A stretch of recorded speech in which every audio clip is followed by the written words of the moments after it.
This week on Hockey Roundup, we'll be focusing on Duncan Keith's slash, the Toronto Maple Leafs youth movement, and this year's playoff run.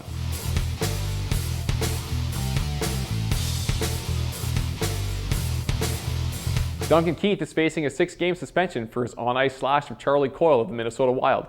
Keith made it look as accidental as possible, but with his history of stick plays and suspensions in the past, the league thought this one merited a seat for the rest of the season and one game in the playoff. Now, I'm a big supporter of Keith and his style of play, but in this case I have to side with the league and hope he can keep his emotions in check in the future. The Toronto Maple Leafs have taken the time after the trade deadline to really give their young kids a chance to shine with a big club. Noticeably, for me, forwards William Nylander, Zach Hyman, and Nikita Shoshnikov all have made 3 big impacts and should be in the lineup full-time for next season. Other honorable mentions would be Frederick Gauthier and Tobias Lindberg, who have shown some flashes of being a solid 200-foot player who need work a little bit on the offensive side of their game. Finally, Kasperi Kapanen, love the kid's speed, but he still needs a little while in the American Hockey League to learn how to play in the NHL.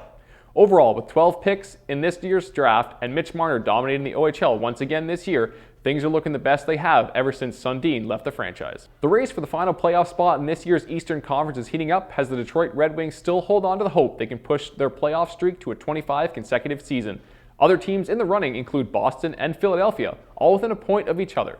Detroit will play each team one more time this season, leaving their playoff fate in their own hands, making an exciting finish for all of us fans.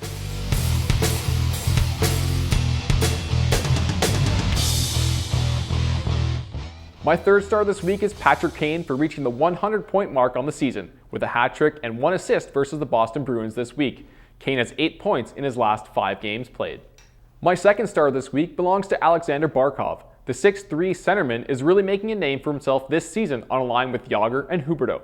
Barkov has 5 goals, 4 assists in his past 5 games, and is a major factor this season in the Panthers' playoff run. My first star this week goes to Phil Kessel. The former Maple Leaf seems to have found a little bit of his scoring touch with 5 goals and 6 assists for 11 points in his last 5 games. If this is a sign that he's about to get hot right before the playoffs, it could be beneficial to the Penguins. You can join the discussion by following us on Facebook or joining us on Twitter. That's it for me this week on Hockey Roundup.